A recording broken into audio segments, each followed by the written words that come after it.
it feels a lot of things. I feel, I wish it was going on longer because I feel more comfortable with it than each night gets easier. Although every audience is different, and you guys were great today, by the way. It was a fantastic audience.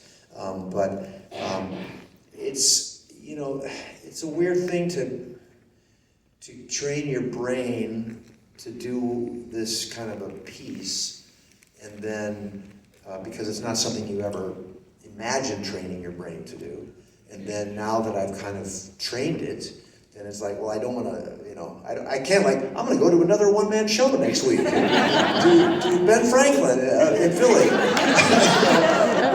but so it's like, well, I kind of like, I know it's going to go away, I'm going to lose it, it's going to go away, and that's okay.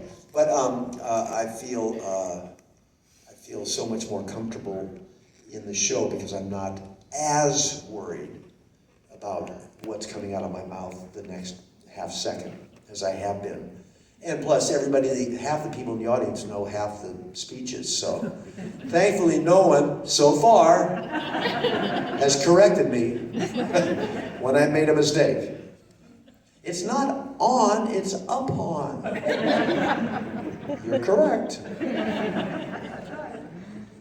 Yeah, that I actually was a little nervous myself because I think on the original, I think the Gettysburg Address was condensed to like 3 lines, and Richard wanted to put the whole thing on, and I'm like, oh boy, this is going to be like the Shakespeare Theater where people bring the text and highlight what the actor. and then send letters in. Right? I want my money back. Yeah, exactly. He left out the 3rd paragraph saying, "Oh, 3 lines, that would have been nice." I wonder what 3 lines they were. Do you remember? I'll email them. Probably the last 3 lines or something. No, there was, the first couple of lines. The first couple of lines for sure were... 4 Yes. That was yeah, it. Because that, and then maybe a And then he couple jumped to the end. 4 years ago, and government for all.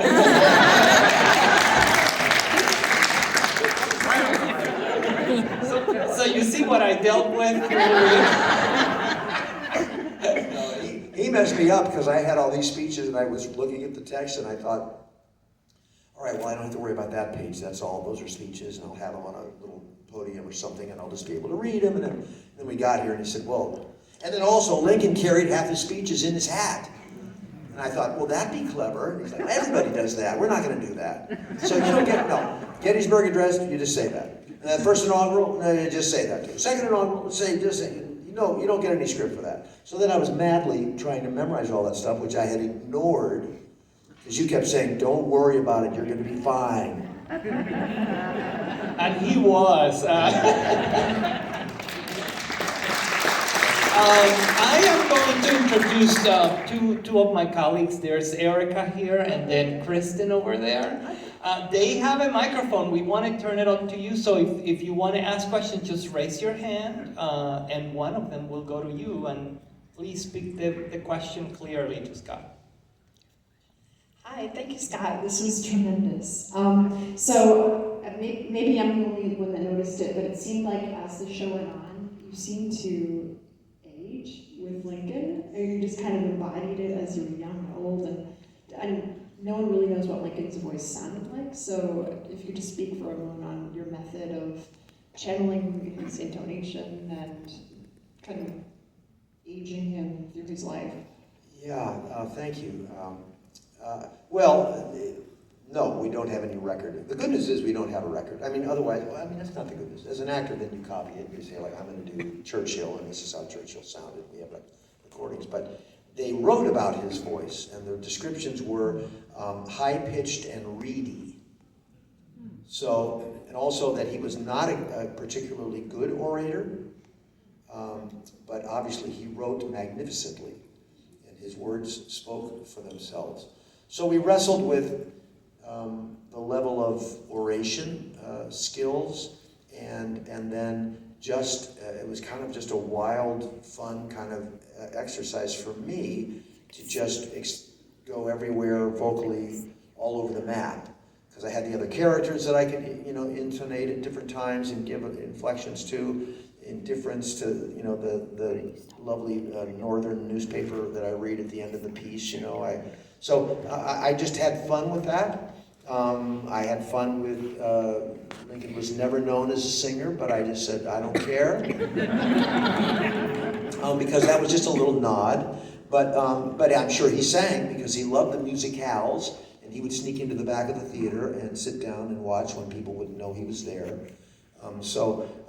We took some liberty with all of that stuff, and the nature of the, and you know, again, this is the things that the longer I would do it, the more I would get better at the aging and the process. I originally wanted to do the show, and thank goodness you talked me out of it. Well, actually, you said no. You talked me out of it. But I wanted to not only age. You notice we added a bunch of clothes and stuff, just trying to give as much character and variety for you all to sustain yourselves also visually. And one of the ideas that I had originally was that we would also start without a beard and add the beard, because we had a mechanism. I can't talk between shows, but hopefully I can talk tonight. This beard is a super cool kind of device that you can slap on in like 2 seconds. And I had a place where I was going to do it. It was going to be so cool, and all of a sudden I was going to turn around, and it would be like you had a beard on, and people would stand and cheer. And he said no, because he wanted to start. We started the show not as a young man until that blinding moment. And so I said, I can take it off. I can do the blinding moment. I can step back and I can do this. I can put it off and put it in my pocket. And then later on, I come back to the desk and I pull one out of the desk drawer or up here, and I get a drink of water and I have the beard on. And then it would become like a magic show. And I never knew Lincoln was a magician or that he could grow a beard that fast. It's amazing, the stuff you learn at Ford's. So anyway, that's all. It was just, you know, a lot of it, I kind of just take in what comes through and try and interpret it. And I don't know where that stuff comes from, but if you're open for it, you can usually channel. Yeah, I do want to add something that was really a discovery for me, that when he has the flash and he turns around and he sees himself as a young man in the Mississippi River, Scott physically, vocally, he became a young man. I mean, and this was, we didn't have the beard, it was just we were in rehearsal. And then it's like he begins the aging process to the presidency, to some of the iconic moments when he gets elected and all of that. And the body just followed, you know, so that was nothing, you know, not too much that I had to direct. I just noticed it and it just continued to evolve and it's very clear. So thank you for noticing.